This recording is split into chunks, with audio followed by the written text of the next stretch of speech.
I want to welcome everybody to the April 2026 Plan webinar. Um, you can check out our planning and zoning training webpage. I think that link is already in the chat for slides and recordings of past plan webinars, as well as slides and recordings from Planning Board and Zoning Board 101 slides, as well as our handbooks and tests.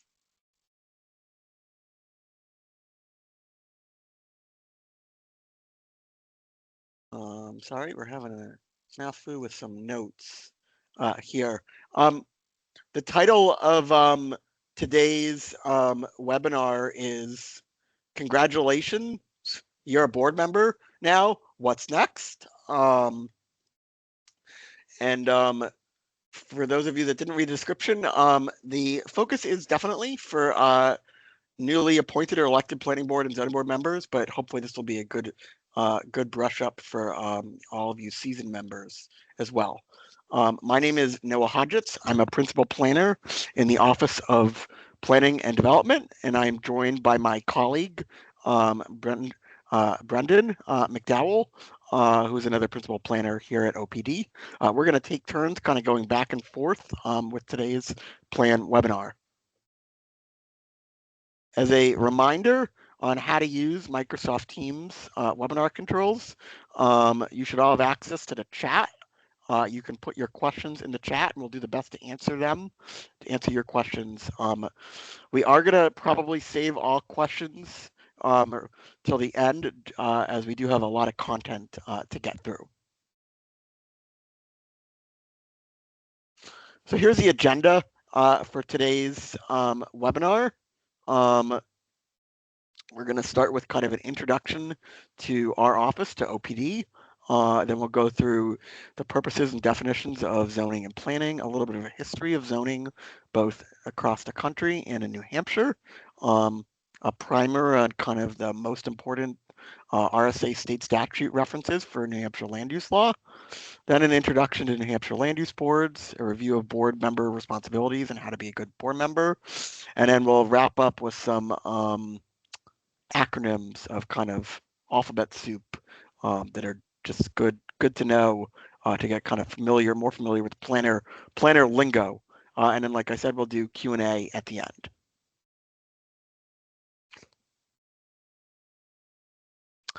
And before I kind of get going into our first slide, this is unlike some of our prior plan webinars. We did schedule it for 90 minutes due to the extent of content we have to go through, as well as kind of the number of questions that typically come up when we've done this webinar. In prior years, no, folks, please don't feel obligated to stay for all 90 minutes. If you need to jump off, obviously, that's fine. Brendan and I are definitely also available for questions after today's webinar as well. So with that, we'll go ahead and kind of delve into the meat of the presentation.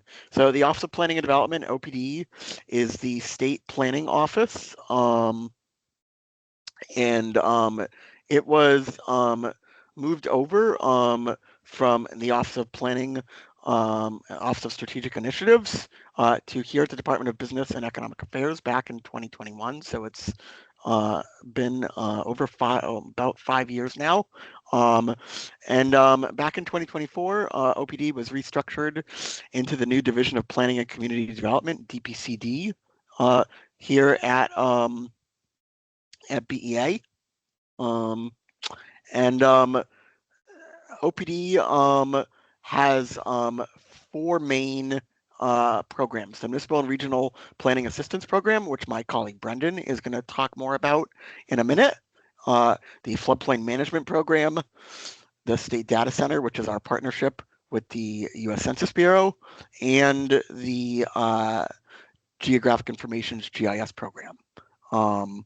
So yeah, I'm going to turn it over to my colleague Brendan now to talk about all the really kind of a deeper dive on everything that Brendan and I and our other colleague Alvina that's on the call provide in terms of resources within our municipal and regional planning assistance program.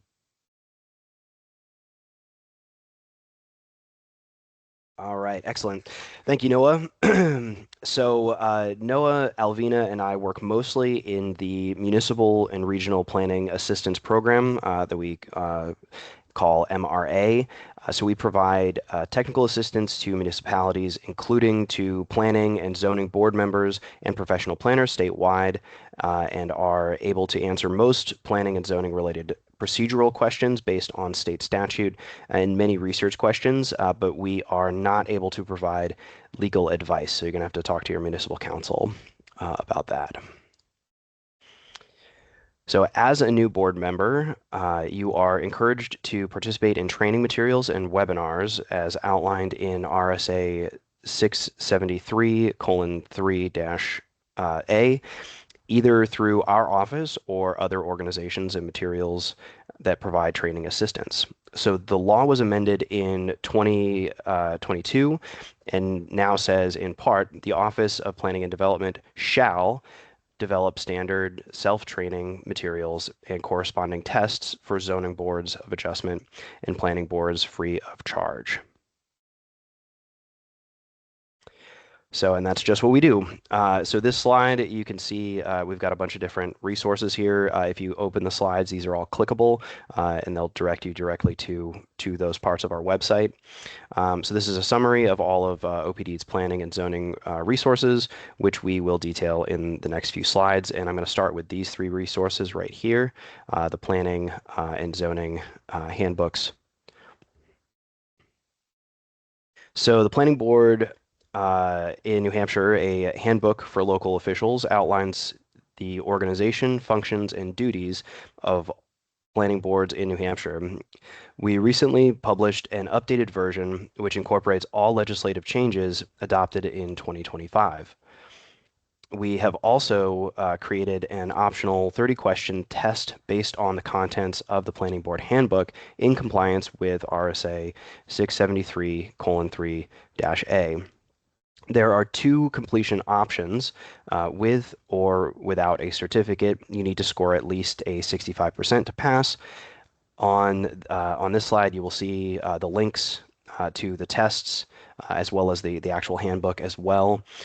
And you can take the test as many times as you'd like. So this is a great resource for new planner or for new planning board members or old planning board members. You know, year after year, you can kind of test your knowledge and see how you do. So similarly, we've got a zoning board of adjustment in New Hampshire, a handbook for local officials, which is the other version of this. So outlines the organization, functions, and duties of zoning boards of adjustment in New Hampshire. We recently published an updated version which incorporates all legislative changes adopted in 2025. So again, this slide has links to the handbook itself as well as the tests, and we update those tests again every year. So if you're a new or veteran, ZBA member, you can test your knowledge here and see how you do. So in 2023, we started publishing the Federal and State Planning and Zoning Case Law, a handbook for New Hampshire local officials. This is where you would find relevant court cases decided by the United States Supreme Court or U.S. District Court, District of New Hampshire, as well as the New Hampshire Supreme Court. So this document is updated annually as well. Please remember that these are summaries of the cases. So for a complete copy of the case, please review the full decision hyperlinked in the name and the citation of the case. So we also host a monthly webinar series like today. On the third Thursday of every month at 12 noon on emerging planning topics or planning tools, typically for an hour, but in certain instances, like today's webinar, they can be 90 minutes as well. Here are some of the recent webinars we have hosted. All recordings are linked here and can be found on the OPD YouTube channel, so they're all available for free there at any time. You can always refer back to them, which is a really great resource. So our office also holds an annual spring planning and zoning conference to fulfill our statutory training requirements in RSA 673:3-A. So this year's conference will take place on Saturday, May 9th, online, and is free to anyone. There will be 3 tracks: a planning board, zoning board of adjustments, and a special topics track. So this is a great event that's coming up. We'll be here and before you know it, but we've got a lot of really great topics on here. So I would encourage all of you to come and check it out or review them later on our YouTube channel online because they'll be on the YouTube channel as well. Then we also have a resource library on our website. Under the resources, we've got a lot of great, by topic, land use topics or municipal topics. So if you have questions on housing or transportation or water resources or subdivisions or zoning, you can click on that. We've got a lot of they link to articles and other videos and other resources around the state. So that's also a good place to look. And we're going to talk about some of our planning publications and tools here as well. And not into too much detail. And again, they're all linked here as well. So one resource that's really great is the New Hampshire Housing Toolbox, and it contains 20 planning and zoning strategies for housing production in New Hampshire communities. So if you're looking to create new housing or are interested in what kind of housing options you might have in your area, you can look here, or you want to create in your area. We've also got the Rec Ready New Hampshire program or website, which is produced in collaboration with BEA's Office of Outdoor Recreation Industry Development. It's an easy-to-use recreation planning toolkit to support municipalities, nonprofits, and local stakeholders in the planning, creation, and management of outdoor recreation opportunities that help leverage New Hampshire's incredible natural assets to better support community well-being, outdoor recreation, tourism, and economic development across the Granite State. So this is a great website. I would highly encourage you to check it out. It really gives you a rundown of everything you need to do, through these modules on how to get a plan from ideation to actually to completion. So it's pretty great. And with that out of the way, I think I'm going to pass this back to Noah. Great. Thank you so much, Brendan. So I know we're going through this fairly quickly, so if you have any questions about any of these resources, feel free to put them in the chat. So another resource OPD offers is our municipal land use regulation survey, which is our way of collecting data in response to our requirements under RSA 675:9 as the state repository for all land use regulations. The statute authorizes OPD to both conduct an annual survey of New Hampshire land use regulations, as well as to create reports for municipalities and the public. Documents we track include master plans, zoning ordinances, historic district ordinances, capital improvement plans, building codes, subdivision regulations, site plan review regulations, historic district regulations. And we'll be sending out a request for 2025 regulation updates probably in the next month or so, hopefully. And this email typically goes out to all of the land use administrators and town planners. But obviously, if your town has a new ordinance, or say you just passed adopted new zoning amendments and your ordinance has been updated, say, from March town meeting, feel free to send that to us so that we can know that we have the most recent copy of your ordinance on file at our office. And that is actually part of each municipality's obligation under RSA 675:9 is to make sure that you are providing our office with that most recent copy of both your zoning ordinance as well as your master plan, site plan review regulations, and subdivision regulations. As for the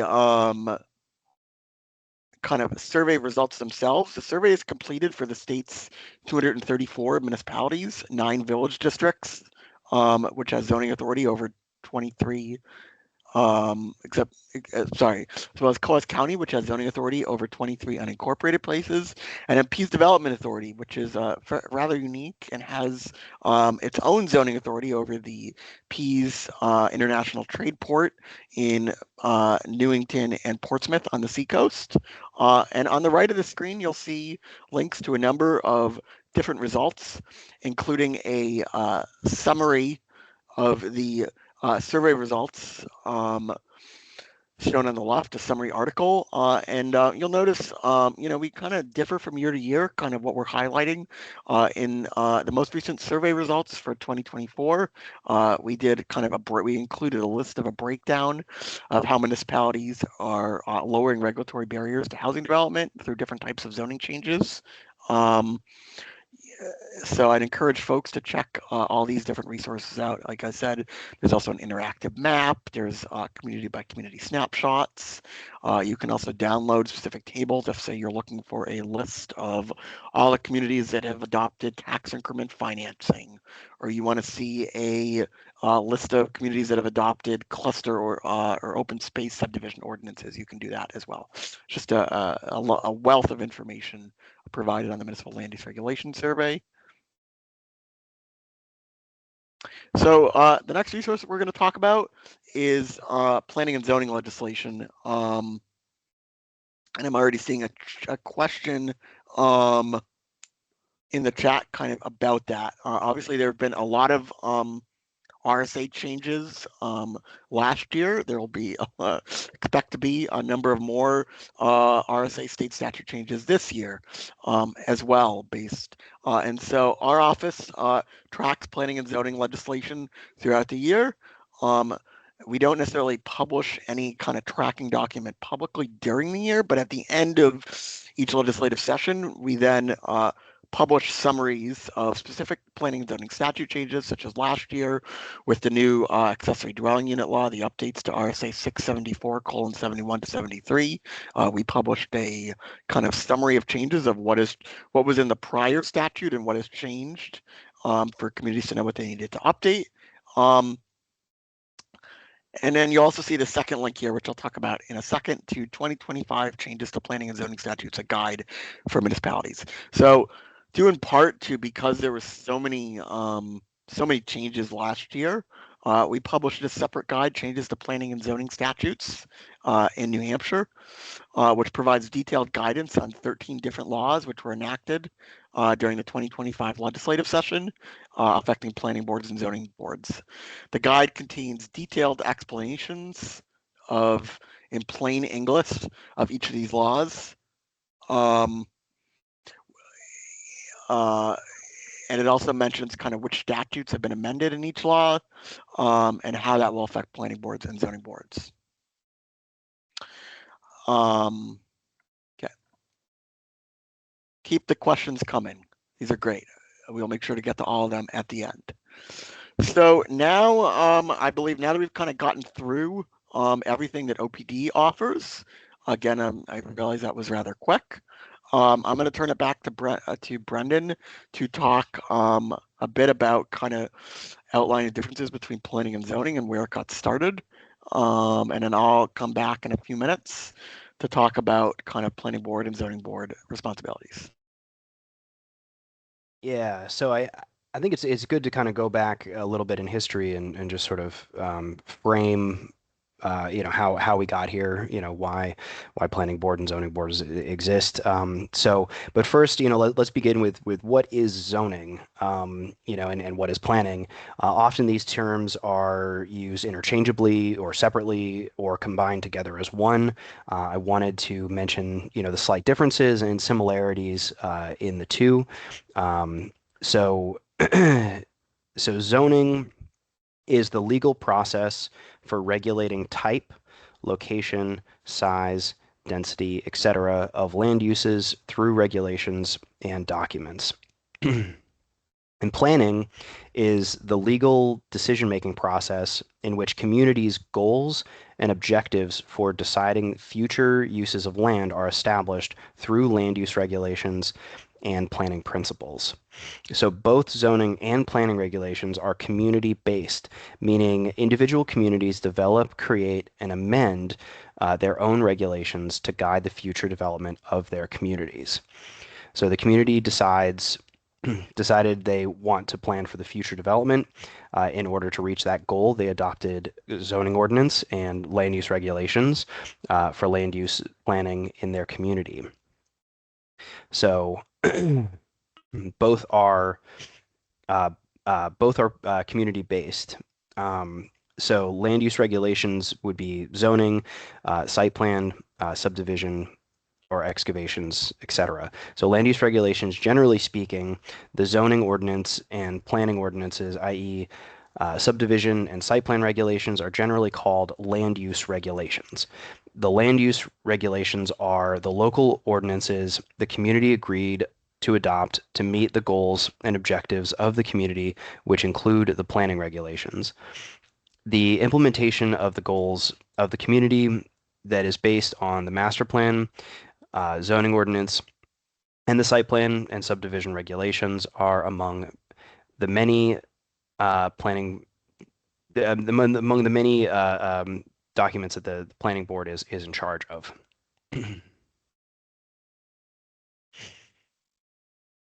So the foundation for planning and zoning is to promote the health, safety, and general welfare of its citizens. So this is a classic basis for modern zoning, and you'll see it repeated in state law, as well as your local zoning ordinances, subdivision regulations, site plan regulations, master plans, etc. It's in everything. So according to New Hampshire RSA 674:16, zoning grant of power says for the purpose of promoting the health, safety, or the general welfare of the community. So the local legislative body is authorized to adopt or amend a zoning ordinance, and I'll review zoning a little more in a minute. This is further supported through the land use regulations, most notably the zoning ordinance. Subdivision RSA 674:36, and the site plan review regulations, which are RSA 674:43. So why do we have zoning is a good question. So where did zoning even come from? So the starting point for the creation of municipal zoning comes from New York City in 1916. So we're going all way back. So it was the construction of the Equitable Building, and it was this building pictured here, which still stands today. So if you're in New York City anytime soon, you can, go check it out if you remember. So the building towered over the neighboring residences, completely covering all available land area within the property boundaries, blocked windows of the neighboring buildings, and reduced sunlight availability as well as circulation of air for the people in the abutting neighboring areas. And it also revealed some potential safety issues. So this triggered the creation and implementation of the first citywide zoning ordinance in the country. So leave it to New York City to be first. So for zoning, more zoning followed. So in 1926, the constitutionality of zoning was upheld in a case, Village of Euclid, Ohio versus Amber Realty. So through this case, the U.S. Supreme Court established the legal principle and practice of a municipality separating land uses into zones. So the court decided and determined that zoning is legal because the government has a valid interest to further the overall, here it is again, health, safety, and well-being of the community. So this is known as Euclidean zoning. So the Village of Euclid, Euclidean zoning. So that was the beginning of kind of zoning as we know it today. So how do we have planning is the next part of that question. So the The first example of land use planning came from the system of land grants and westward expansion, first subdivisions of land, and design of cities. So what was known as the Old Northwest, which was Wisconsin, Illinois, Indiana, Ohio, they started on a grid system, which is a much different than here in the Northeast. Obviously compare Boston to Chicago. Very different planned out cities. During the Industrial Revolution, planning by corporations and businesses began to create industrial communities. So these industrial communities were laid out to include factories, commerce centers, employee housing, and recreation. And a prime example of this is the birth of the mill cities, which we have a few here in our state. We've got Manchester, Nashua, and Berlin. So as examples. So another great example is 1838. The Amoskeag Mills Company laid out plans for the city of Manchester, which you can see over here on the slide. It's a pretty cool piece of history. And I think I'm passing this one back to Noah. Great. So thank you so much, Brendan. So now that we've kind of outlined kind of a little bit of a basic history of planning and zoning, we'll get a little bit more into the details of New Hampshire's zoning grant of power in RSA 674:16. So nationwide zoning began in 1916 in New York City. It followed 9 years later in New Hampshire in 1925, when the first communities began adopting zoning in New Hampshire. The first communities in New Hampshire to adopt zoning were Keene in 1926, followed by Manchester in 1927, and then Nashua and Portsmouth in 1927 and 1930. Concord adopted zoning also in 1930. And so the grant of power basically is the legislators adopting the kind of power to municipalities, the choice to adopt zoning in their community. And then, as outlined, it gave the municipality the choice to adopt zoning and then said, it can be used for the following purposes. So for the purpose as outlined in RSA 674:16, Roman numeral 1, specifically for the purpose of promoting the health, safety, and general welfare of the community. And 674:16 then goes on to state that the zoning ordinance shall be designed to regulate and restrict the height, number of stories, and size of buildings and other structures, the lot sizes, the percentage of a lot that may be occupied, and the size of the yards, courts, and other open spaces, the density of population in the municipality, and the location and use of building structures and land used for businesses, industrial, residential, or other purposes. We're not going to go through it in detail, but I'll talk about some of the other RSAs in a minute. But 674:16 does go on to several other paragraphs, kind of outlining some of the kind of limits on municipal zoning powers, and saying what municipalities need to allow. For example, you may be familiar with some of the changes from last year that are outlined in some of the further paragraphs of 674:16 around municipalities only being allowed to require one parking space per dwelling unit. There's a limitation on how municipalities may allow family and home-based daycares, to having to allow them either as of right or by conditional use permit in residential districts, if they meet all other Department of Health and Human Services licensing requirements, and there's a few others. We could do a whole separate webinar just on that. And this is kind of in response to an earlier question, and I put my colleague Alvina and I have put a couple of links in the chat. all the planning and zoning statutes are really outlined in 672 through 679, which I will kind of go through in a minute.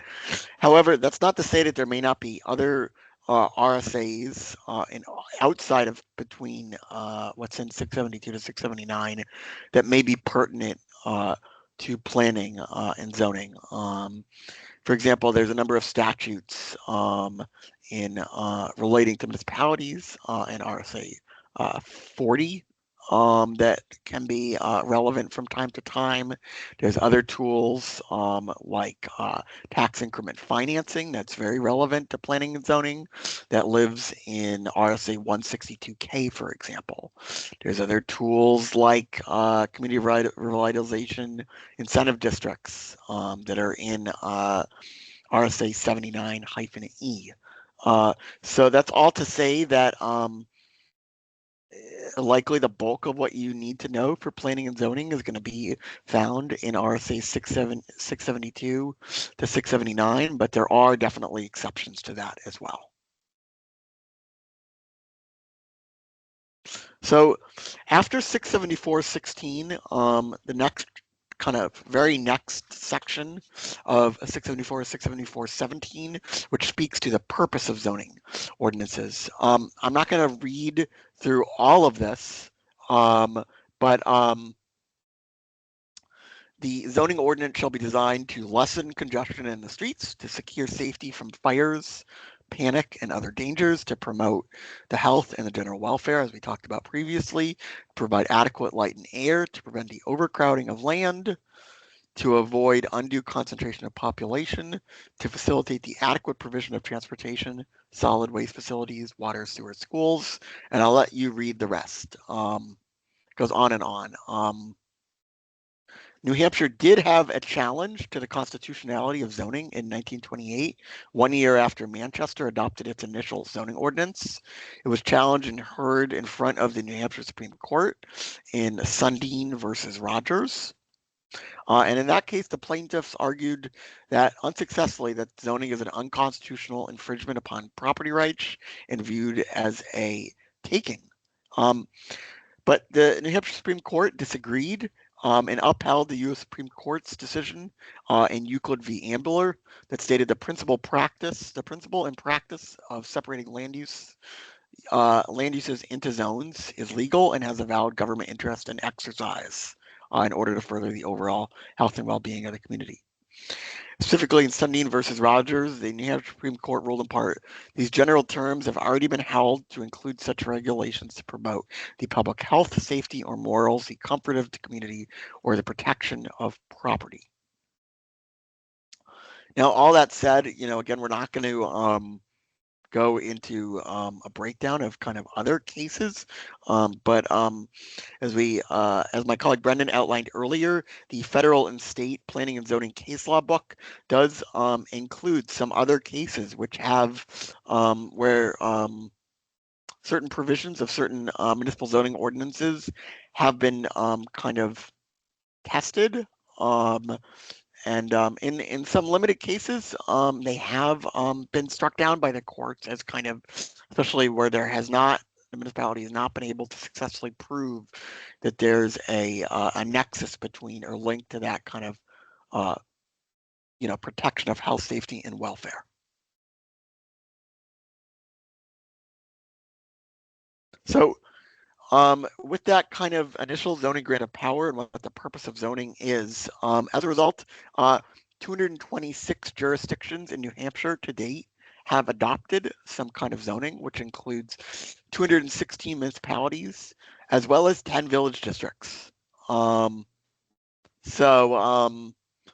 Which have adopted zoning authority in New Hampshire. The 10 village districts, which I highlighted a little bit earlier as part of the Municipal Land Use Regulation Survey, are really limited because there are village districts within municipalities that also have zoning authority.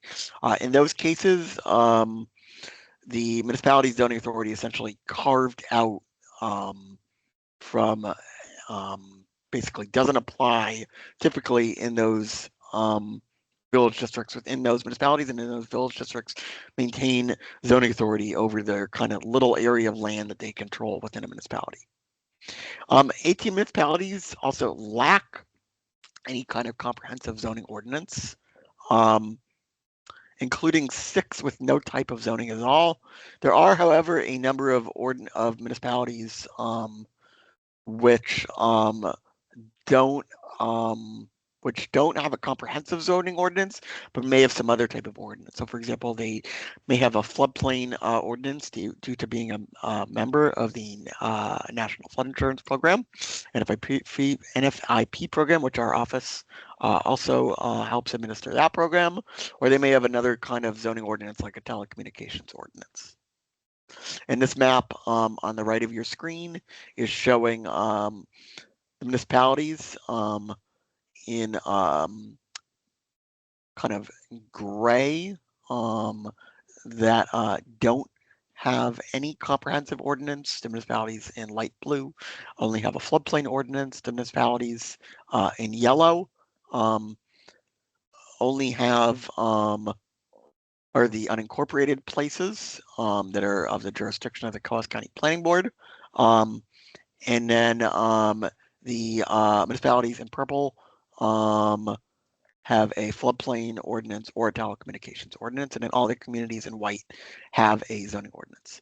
I did just see a hand, um, and unfortunately, we are not, due to the number of people on this webinar, we're not able to unmute people today. But if that person did have a question, please feel free to put it in the chat. So as I said, RSA, I'm going to go through a little bit of kind of some of the key RSAs to understand. We're not going to go through all of them, but just the kind of basics. So local land use board is defined in RSA 672:7. And it means a planning board, historic district commission, inspector of buildings, building code board of appeals, zoning board of adjustment, or other board or commission authorized under RSA 673, which is established by a local legislative body. For the purpose of this webinar, we're really just going to focus on planning boards as outlined in 673.2 and zoning boards of adjustment as outlined in RSA 673:3.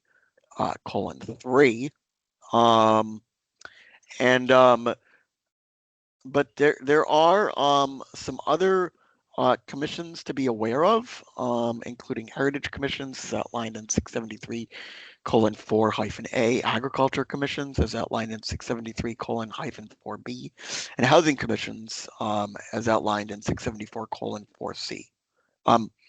I also want to note that while many people think of conservation commissions or CONCOMs as a land use board, as a local land use board, as defined in 672:7, they are actually not included in that list of local land use boards and are governed by an entire separate RSA, RSA 36A. Another example of an RSA that is definitely related to planning and land use, but lives outside of the land use statutes, outside of 672 through 679. So now I'm going to give a little bit of a review of kind of the relationship between planning boards, how a municipality goes about creating a planning board, and then what the relationship is of the zoning ordinance to other land use regulations. So a community can create a planning board through RSA 673:1 in the form of a warrant article to be voted on by the legislative body. The local legislative body is either the voters at town meeting, whether that be traditional town meeting or if the community has adopted the SB2 official ballot form, town council, or for cities, this would be either city council or a board of aldermen. After the board has established, after the planning board established, then there will be an election of officers. And then that goes whether the board is elected or appointed. And then after elections, then the bylaws or rules of procedure are created. The bylaws or rules of procedure should spell out the order of business in which the board operates, explain the role and purpose of the board's officers, when the board meets, the role of alternate members, the process for recusals, removal of board members, etc. If you're looking for kind of an example, rules of procedure, both the planning board handbook and zoning board handbook, which Brendan talked about earlier, contain appendices at the end, which contain great example rules of procedure, which we do update every year to include any updates based on any of the legislative changes. So after your planning board in this case, has adopted a rules of procedure, they should then be put on file with the city or town clerk. And then once the board has the officers and rules of procedure or bylaws in place, then the next step would be for the planning board to create and adopt a master plan. The master plan is not considered a land use regulation, but it is required really to adopt any other type of land use regulation. A master plan provides the legal standing for the community and the planning board to adopt and implement zoning and land use regulations, as I just said.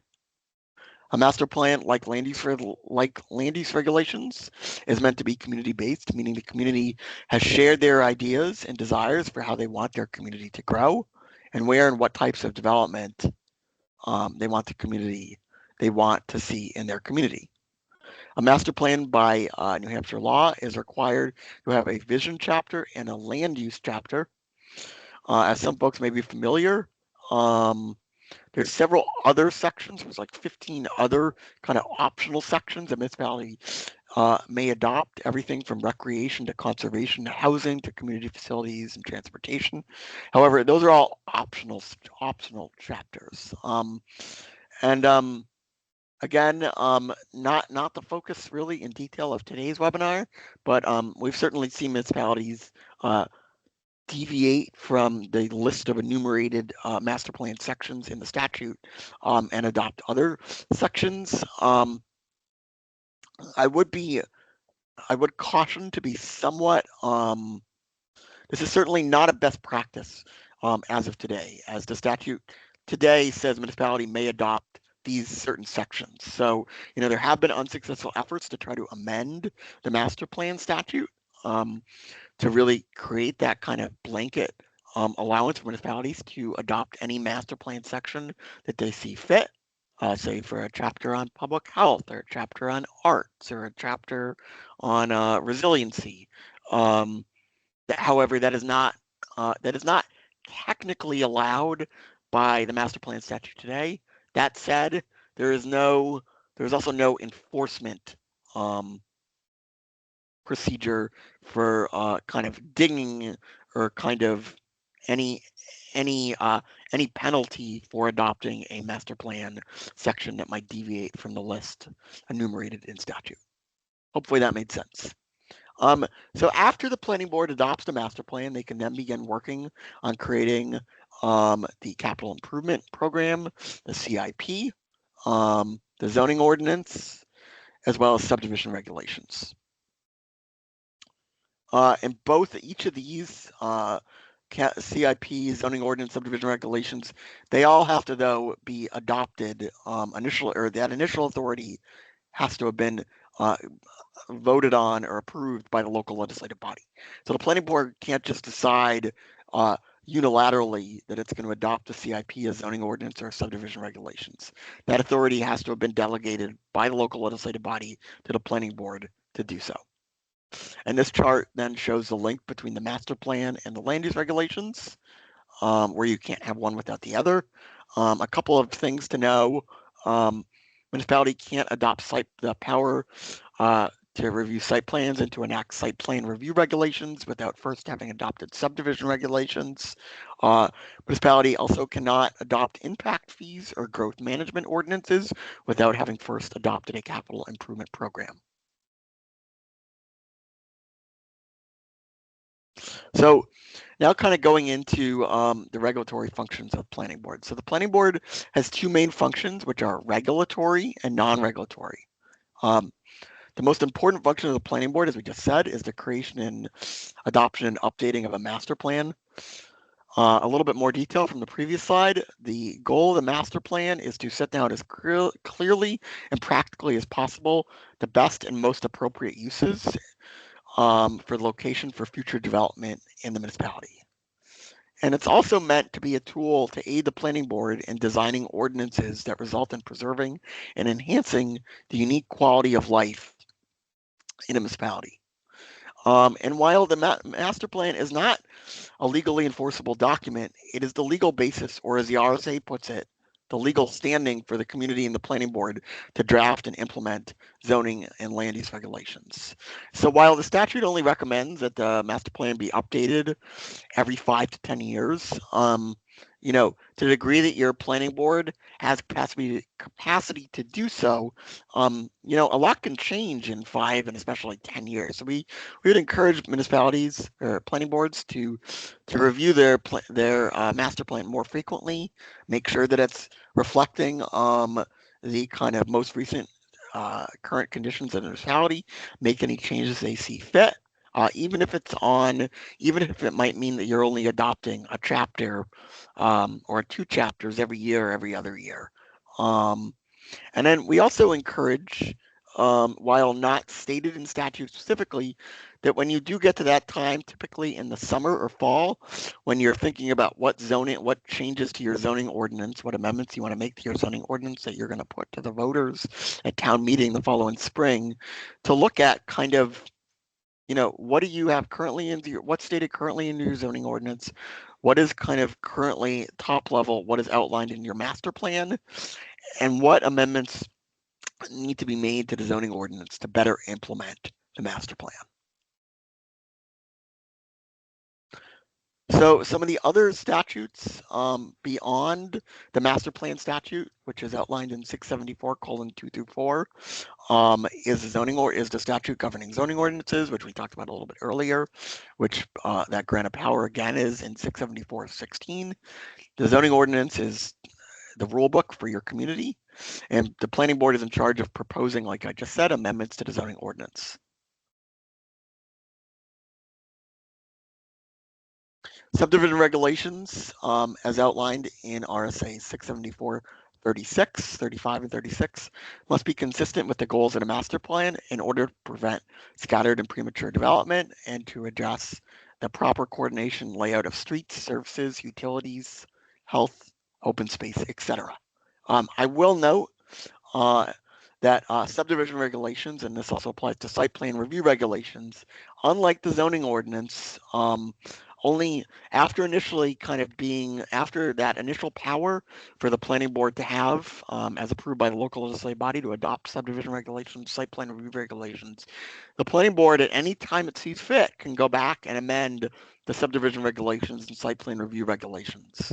And it has that lone authority by itself to do so. It does not have to keep going back to the voters at town meeting every time it wants to make further changes to the site plan review or subdivision regulations, as it has to do for amending the zoning ordinance. So that's something important to keep in mind. Site plan review regulations are governed by the requirements in RSA 674, 43, and 44.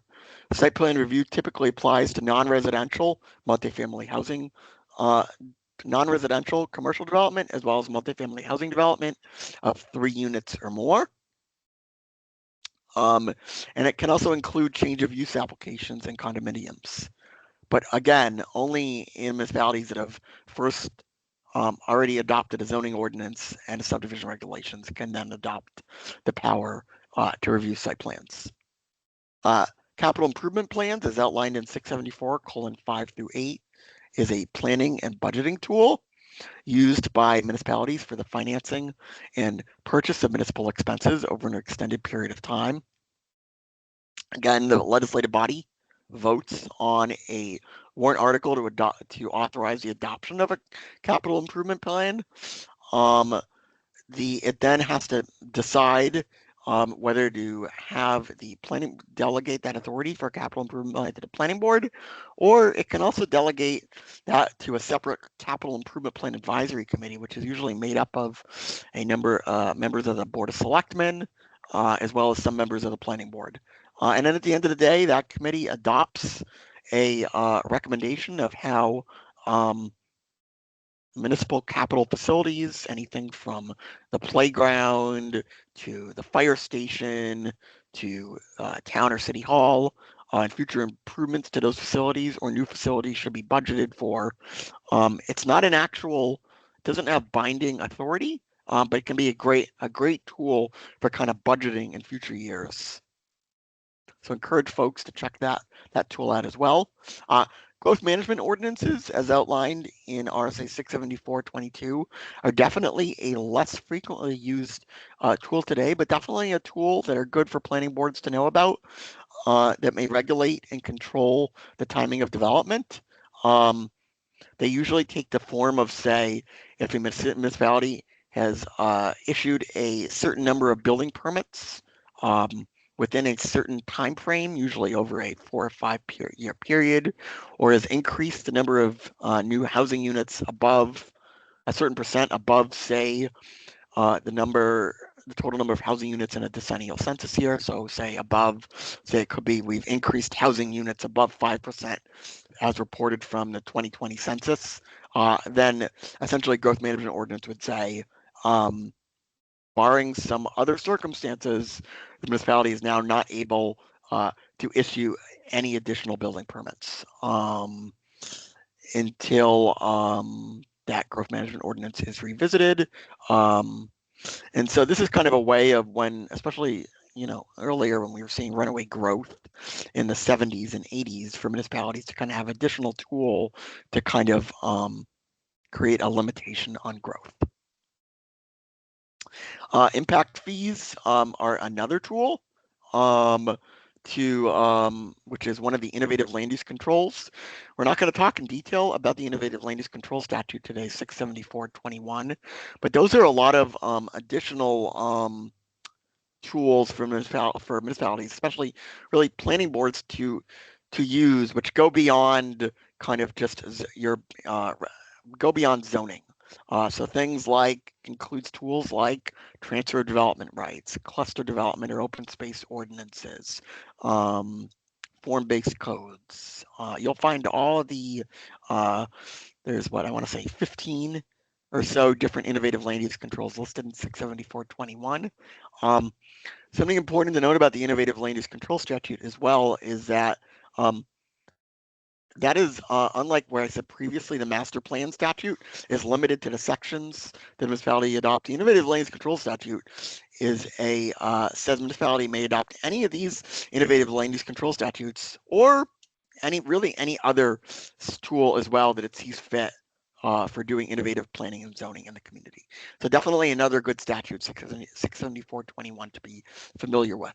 Um, Impact fees are another tool outlined in the Innovative Land Use Control Statute, and they provide an opportunity for municipality to charge a fee or assessment imposed upon the development and imposed upon certain types of developments, including subdivisions, building construction, or other land use changes, in order to help meet the needs occasioned by that development.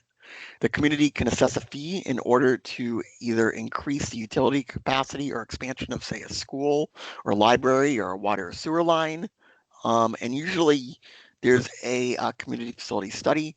I will note that the impact fee statute, Roman numeral 5 of 674-2021, is pretty prescriptive in terms of the specific kind of methodology for how to what types of impact fees you can assess for what types of capital facilities, how much of an impact fee you can charge, whether there has to be a nexus between the impact fee you're charging and the kind of impact that development has created.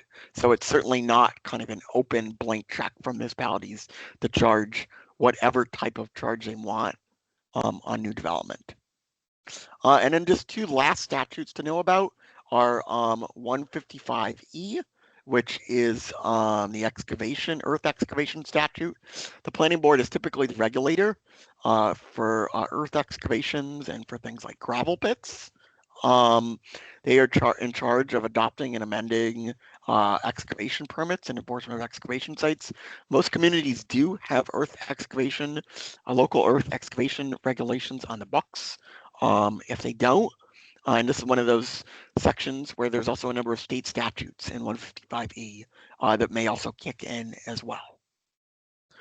And then the last type of regulations that the planning board may have jurisdiction over is RSA 236.13, which is driveway regulations.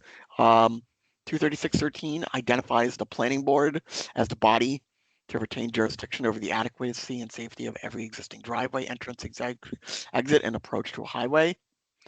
The planning board has to adopt regulations. It can delegate uh, permitting and enforcement to either the highway department, road agent, governing body, or other qualified official or body.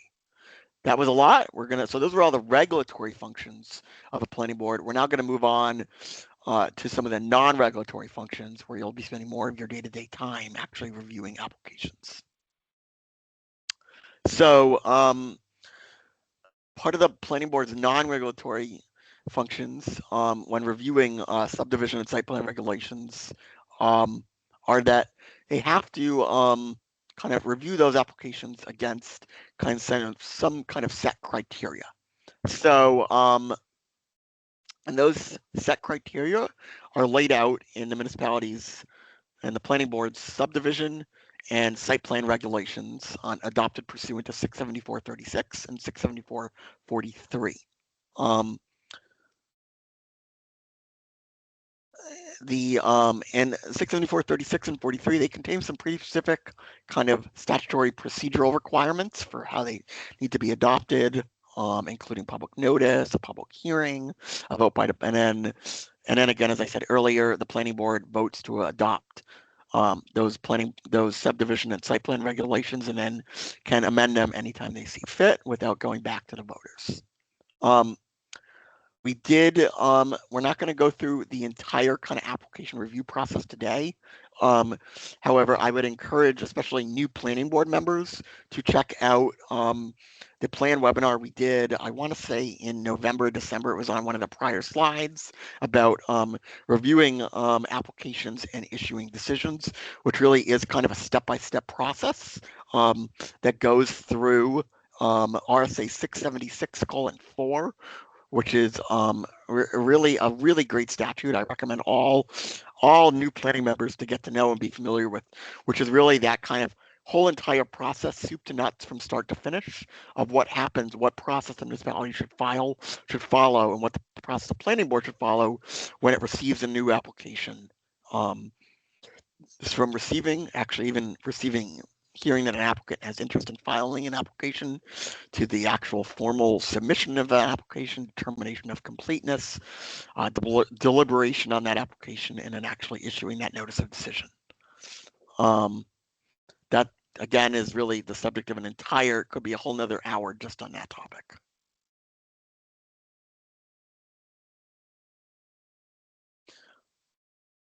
And then a little bit more on excavation regulations. Excavation regulations, applications of permits are handled the same way as subdivision and site plan regulation applications and public hearings. And then again, site plans are kind of that third non-regulatory function of planning boards in the type plan. And you're gonna probably, as a planning board, are likely to see a fair number of site plan applications as well for both, again, commercial non-residential development as well as multifamily, which multifamily is defined in a couple different sections of statute for purpose of site plan. Site plan applies typically to any multifamily development of 3 units or more. Okay, so moving right along, don't want to leave out all of you zoning board of adjustment members. So the zoning board of adjustment has fewer functions than the planning board and as far as regulatory and non-regulatory responsibilities, but primarily the purpose of the zoning board is to provide relief from all of the land use regulations that the planning board has adopted. They are known as the safety valve to prevent the indirect taking of private property for public use without just compensation. According to RSA 674:33, which outlines all the responsibilities for zoning boards. Zoning boards are responsible for appeals of administrative decisions. So basically to hear and decide appeals if it's alleged there is an error in any order, requirement, decision, or determination made by an administrative official in the municipality. That could include the code enforcement officer, the building inspector, the planner. Um, Zoning boards are also responsible for hearing applications or appeals for variances, which is to 674-33 says authorize upon appeal in specific cases a variance from the terms of the ordinance. So this is where an applicant is applying, saying I have a unique circumstance on my property wherein I have um,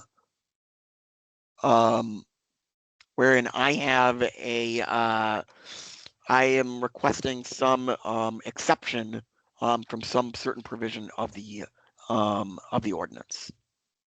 Uh, Zoning boards are also responsible for special exceptions from as well. Um, so, in a special exception, as stated in 674-33, is basically provides a zoning board of adjustment in appropriate cases and subject to appropriate conditions and safeguards, kind of additional special cases or special exceptions where the zoning board may grant approval of a use if it meets the terms of the ordinance. This is the only case essentially where the zoning board is essentially um, acting kind of looking at the zoning ordinance and saying, okay, is this use allowed by special exception? And there'd be a separate set of criteria by which the zoning board would then review that use under what special exception criteria to see if that application meets those special exception criteria. This is really the only case where this is not an appeal, but really the applicant is applying to the zoning board of adjustment for a special exception.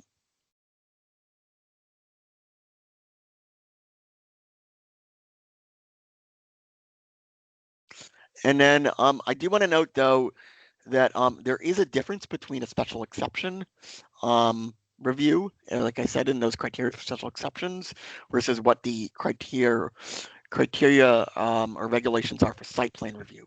I know some municipalities simply say special exception and then say special exceptions are subject to the site plan review regulations.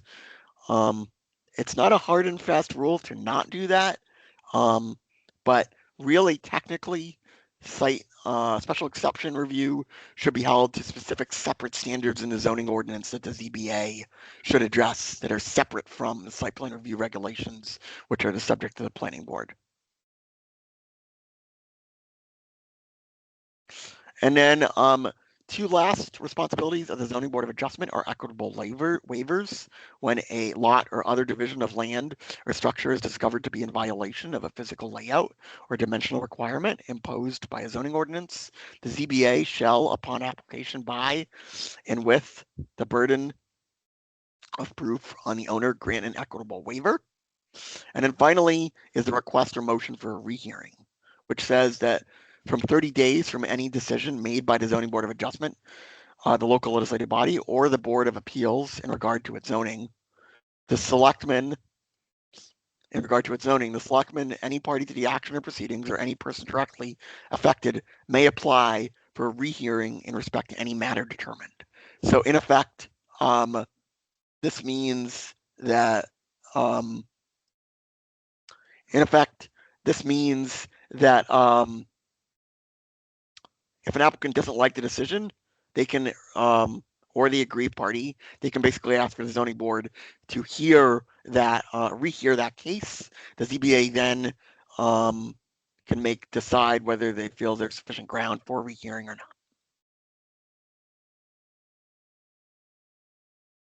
So how does the zoning board operate? The zoning board, unlike the planning board, is known as a quasi-judicial board, as they do not create legislation or regulations. While they can and should work with the planning board on zoning amendments, they don't create those regulations or implement those regulations. The ZBA is not an executive, and it also doesn't enforce its own decisions. It's the Board of Selectmen or the building inspector or code enforcement officer's job to enforce their decisions. The ZBA is simply quasi-judicial. It interprets the ordinance and regulations and applies its interpretations to the application or appeal before it. The ZBA is expected to decide on individual cases based on evidence and testimony and make a decision. Both Both sides and the public are given an opportunity to provide testimony. Discuss with your town attorney about how board member knowledge of the site or community can be used when making a decision. Some other things to keep in mind are your decisions are either to approve, deny, or modify and impose conditions on all decisions. That also applies to kind of the options that planning boards have when issuing decisions. The burden of proof is on the applicant to make the case that relief should be granted by a zoning board. Um, Boards should not be granting relief or an appeal based on an applicant saying they have to spend more money or lose money if relief is not granted. You should not feel like you're being bullied into issuing a certain decision by your board. Be clear with your decision and reasons why you came to them. If your decision gets appealed and goes to court, the Superior Court judges and the Supreme Court judges only have the paperwork from the case, basically your decision, your findings of fact, and your decision to decide upon. The minutes, deliberations, decisions, conditions all need to be clear. And this is, again, I can't say this enough. Check in with your town or city attorney on how to work on making clear motions and decisions, and making sure you're listing all the findings of fact you should be issuing in your notice of decision. So now that we've kind of outlined the clear planning board and zoning board roles and responsibilities, we're going to turn it back to Brendan for some final tips on how to be a good board member. But I do just want to again plug, because I've seen some kind of questions about earlier webinars.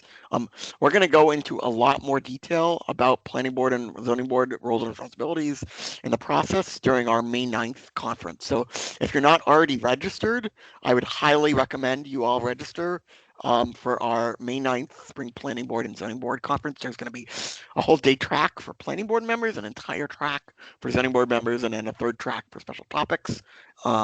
Alvina can put that link in the chat again about the conference. Thanks, Alvina. All right, excellent. It's a fantastic overview. Yeah, again, that conference is going to be really great, especially if you're new, if you're a veteran. We've got a lot of great topics, great speakers as well. So yeah, it should be pretty good time, very educational. All right, so how to be a good board member. So as board members, you are either an elected or appointed official. You now have taken on the duty and responsibility to act on behalf of the people that voted for you and act on behalf of the community as a whole. So as a board member, your duty is to review the materials, listen to testimony, and make a decision based on the merits of each application and how it meets the regulations and goals of the community. Therefore, do your homework. A lot of people put a lot of money and time in including the municipality to prepare these applications for you, to review and decide upon. So it's really important to be prepared, do your homework, and come ready to ask great questions and yeah, just know what's on the agenda beforehand. So as an elected or appointed official, it is your duty to be fair and unbiased when reviewing these applications. So you may not like applications that come in front of you, but if they meet the regulations, then you need to be fair and unbiased in your decision. As board members, you are responsible for implementing the community's goals and objectives of how they want your community to grow and preserve resources. So it's also important to attend the meetings. It might sound a little bit silly, but be on time, look presentable. You are an elected and appointed official to this position, by the voters and the people who think you would do a good job. So show up and represent your community. So take the time to work with the staff and learn the regulations. Get to know your local planner, or get to know you'll be working with them pretty closely. So be good to get to know them, and also cooperate with other boards in town. You are all on the same team, and you're working together to implement the goals of what the community wants.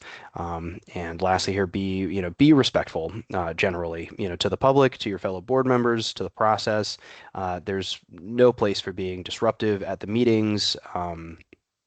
or to be like disrespectful, of the process, to your fellow board members, the applicant, to the public, and the municipality. So just try to, keep a level head, keep it cool, as you're going through. You may have to make judgments on contentious issues. So it's just important to try to keep a level head as best you can. So another really important one is do not communicate via email. So don't put a whole group email together with you and all the other board members. That's a big problem. Board members should not be discussing anything by email. It should all be public. All discussions between board members should take place at the meetings themselves. And talk with your town attorney. On the board for communications. So similarly, don't use social media. Facebook is not your friend here. Stay off of social media or at least responding to social media things related to board decisions or prejudgments of decisions. And be open-minded to the applications and don't vote on any sort of preconceived opinions. Is another one.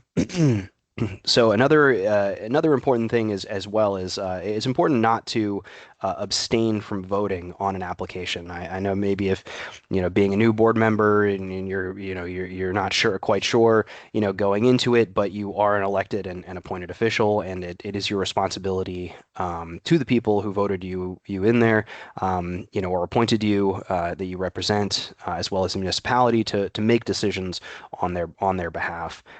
So it is your duty to vote on applications that come before you. You are not going to please everybody all the time with your votes, but it is your duty to vote. And I just saw a question about recusals, which I'm going to talk about next. So perfect timing. Um, So recusals are something that's also very important. Ultimately, the decision to recuse yourself from an application rests on you. You cannot be forced to not participate on an application. However, you should adhere to the juror standard, and failure to recuse yourself, may open the door for the board's decision to be appealed, and potentially a court action against the town, and that would just not be great for anybody. So, if the juror standard is listed here, it is, if you are expected to have any gains or losses from the decision that the board is making. Um, so if you happen to be a business owner or a partner to something that's come in front of the board, that should be stated very clearly, what your stake in that is. Are you related to the party? Is it a spouse, or is it a sibling or anything like that? And it's important to make that known. Have you advised or assisted either party in the decision, and directly or indirectly given or formed an opinion on that decision? So have you prejudged accidentally, in one way or another? And when in doubt, don't. I'd say recuse yourself if you're concerned about a conflict of interest, or anything like that, because it could come back and bite you later on. So the proper action would be to announce at the hearing, what your relationship to the applicant is, and you can also seek the board's input to help you make the decision.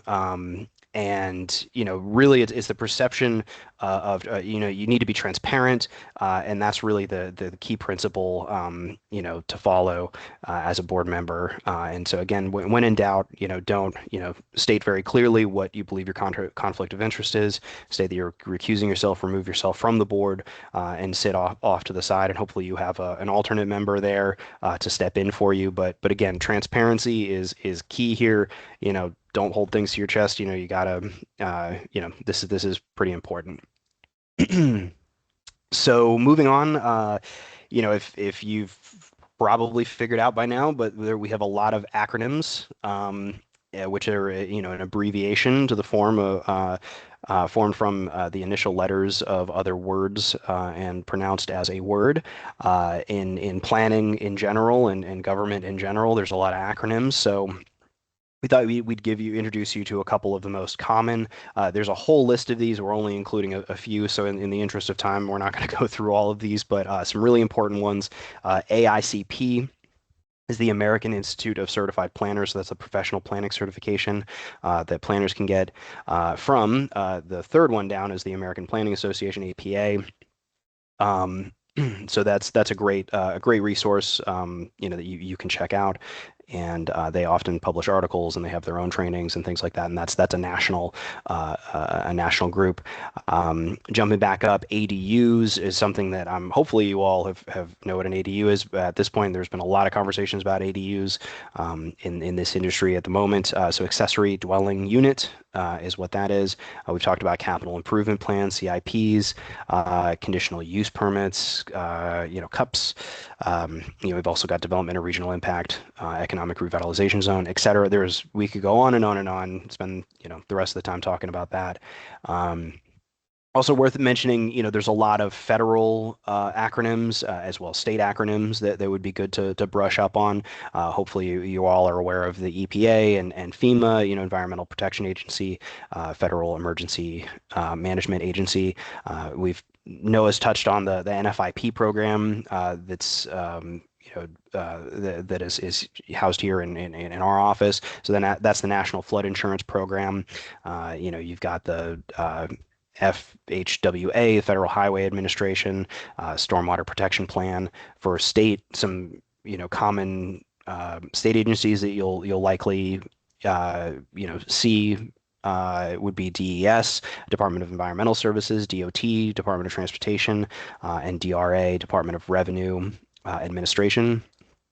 And again, there's many, many more that we could talk about, but for the sake of time, let's we can wrap things up here. This is our contact information. Here are emails, phone numbers for contacting our office, which includes myself and Noah. As well as the OPD's or Office of Planning and Development's homepage. So feel free to reach out to us with any inquiries to either of us if you or a fellow board member are struggling to understand something or looking for guidance on a topic, such as an issue with a specific application or examples of types of zoning ordinances that a municipality surrounding yours has adopted. We can offer a lot of resources. We've also got that training library from YouTube that Elvina put in the chat a few minutes ago. So we've got tons of resources. We'd love to talk to you. Reach out if you need anything. And with that, thank you all once again for attending the webinar. We're going to take some time to do a couple questions and again plugging our spring conference in lieu of a plan webinar in May. So we're not doing this in May. We're doing our conference in May. So we hope to see you all virtually at the Spring Planning and Zoning Conference Saturday, May 9th. It's from 9 a.m. to or 8, actually I think it's 8:45 to 3:30. You can drop in, drop out as you like. But yeah, it's on the weekend. So hope to see you all there. So, and with that out of the way, we can take some questions. Great. So I know there was some responses in the chat by Elvina. Thank you. But I'm not sure everybody was following along, so we'll just start at the top. And again, if folks have new questions, feel free to put them in the chat now. So the first question I saw was actually way back in the beginning from Amelia. Was a question about they've reviewed their new books from last year, but our ordinance mentioned RSA 30 and other RSAs. I'm looking for a PDF file of all the RSAs for me to be acquainted with. So I know there was a couple of different resources, links in the chat already about RSAs. I'm not familiar with RSA 30. I think that has to do with county officers when I looked it up a minute ago. But there again, like I said earlier, you're never going to know every RSA. I would encourage folks to first learn 672 to 679, and then some of the key things like what are the responsibilities for a planning board, your duties for a planning board, kind of the master plan. Again, I can't emphasize enough, 676.4, that's the kind of soup to nuts application review. Okay, that's just another real good question that we could spend another hour on that we'll get to in a second. Um, so that's about RSAs. Robin had a question: a specific reason the spring land use conference is only online this year. Will this be the case in the future? So we have actually OPD has not held an in-person conference now since 2019. This has largely been to kind of just haven't had the capacity to do an in-person conference. We were actually even like just earlier today talking about could we do some kind of in-person event, because we know that some folks do enjoy that. So look out. We may try to do kind of like a half-day kind of workshop thing. Obviously, whenever that gets scheduled, we'll certainly let you all know. I think as Brendan mentioned already, though, if you're not getting our email about upcoming trainings and resources, please email planning@livefree.nh.gov to get on our kind of notification list. That said, the best opportunity for kind of in-person training right now about planning and zoning is New Hampshire Municipal Association does have their land use law conference every fall. That we also usually help to publicize and speak at as well. So that is another kind of great in-person training opportunity. All right. There's a question about what is the reference to shoreland RSAs. That would be RSA 483B, the Shoreland Water Quality Protection Act. If I have that correct, there's some certain requirements about kind of the 250-foot setback, and then there's a kind of closer no build setback, and there's a lot of requirements in the shore. That's a lot of other requirements. That is another kind of state statute.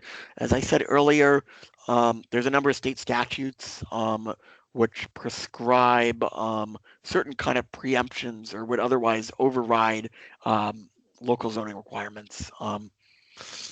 Again, we could do a whole nother hour on that. Shoreline Protection Act is a good example of that, 43B. And Brendan, feel free to jump in on any of these as well that you want to comment on. Yeah. Well, do you mind if I jump in a little? I saw this question about recusals. Please, Do you mind if absolutely. I Yeah. jump in there? So somebody asked, is a recusal the same as abstaining? Which is a good question. And so they continued, if not, when is an acceptable time to abstain, and if there is no acceptable time to abstain, then why offer it as an option? And so that was the question.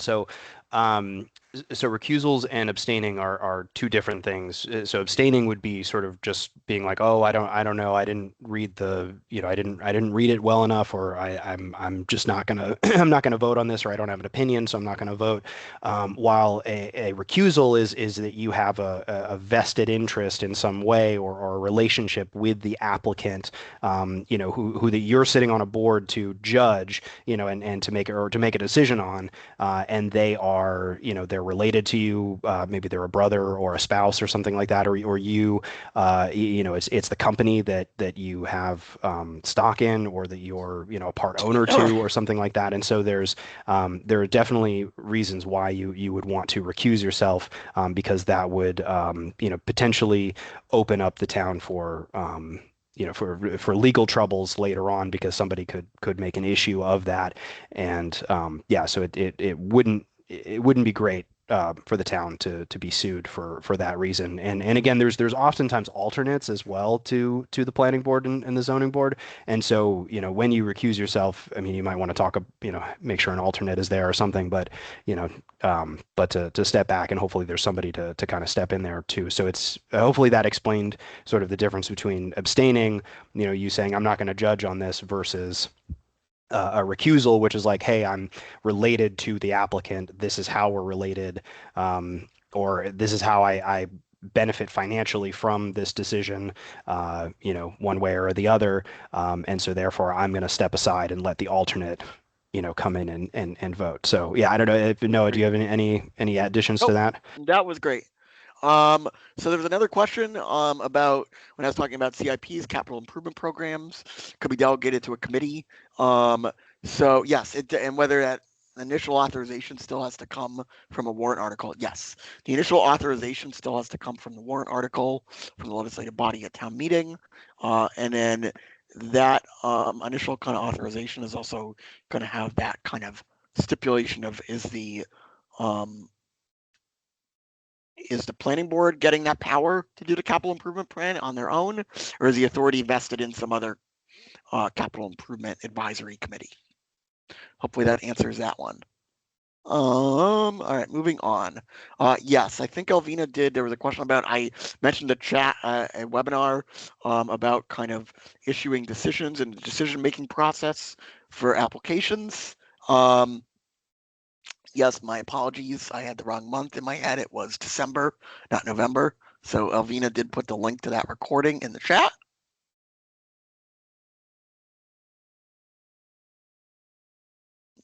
Going back down. There was a question about the content of the conference on May 9th. And will that be available after? Yes, all of the content from the May 9th conference will be available both on our YouTube channel. We'll put the recordings of each session, as well as make the slides available on our conference webpage. That said, I encourage everybody, even if you cannot attend the conference live, to still register so that to make sure that you receive all of the materials afterwards. It also helps boost our registration numbers as well. All right, we already talked about recusal. Recusal same as that. Recusal same as abstaining. We got that. Question: please discuss hardship in granting a variance with plain English. Thank you. Um, 2 times. So, for those who are not familiar, there's 5 variance criteria for granting a variance. The hardship is the 5th and final criteria, as outlined in 674-33.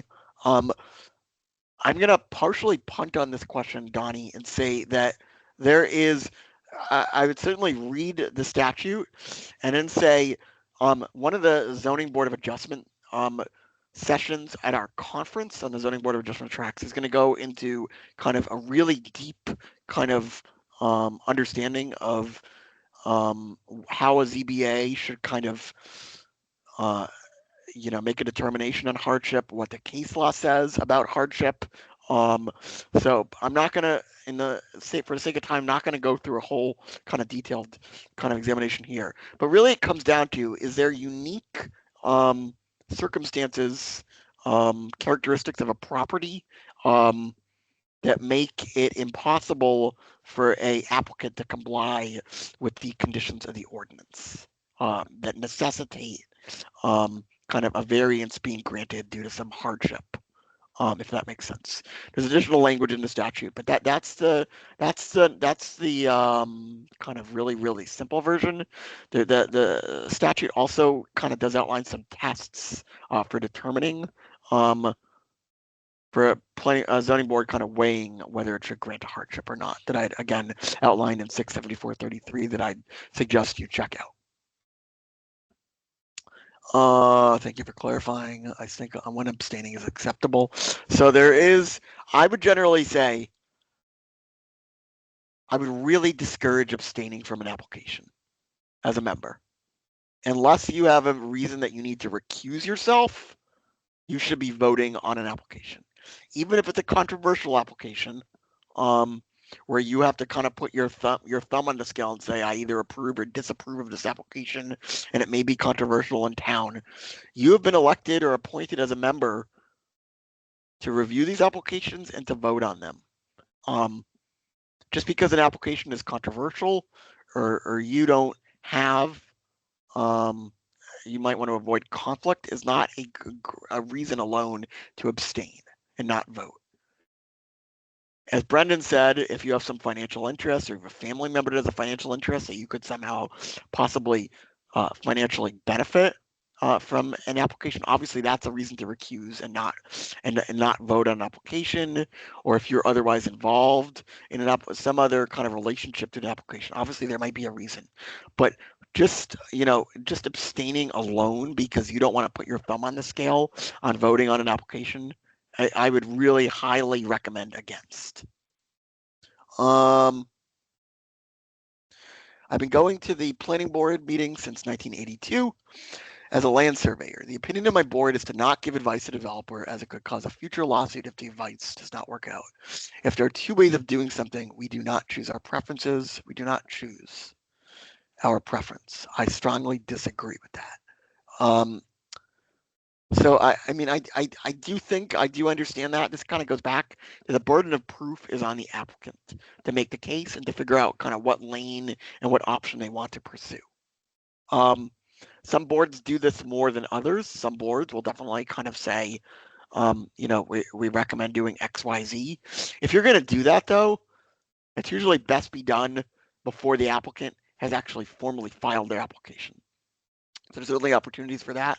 If there's a conceptual review prior to the initiation of the applicant actually formally submitting an application of kind of maybe other opportunities for the planning board or the town planner or other land use administrator to kind of give suggestions to the applicant of kind of what direction they should go to. Um, Once the public hearing has been open and the planning board is hearing a case, um, you know, I do understand the perspective of boards saying we're not going to tell you a developer what to necessarily do. It's up to you to kind of figure out what makes sense to you. And we are right at 1:30. I see still a lot of folks here, which is great. Thank you everybody for sticking with us for the full 90 minutes. We got some great questions. I want to thank everybody again for coming out today on this sunny day. Hopefully we'll see many of you on Saturday, May 9th. We'll be sending out another email. We'll follow up today with a link to both the slides and the recording. And we'll also make sure to include a link to register for our spring conference in case you haven't already. We hope everybody has a pleasant afternoon. Thank you so much. Take care. Thanks all.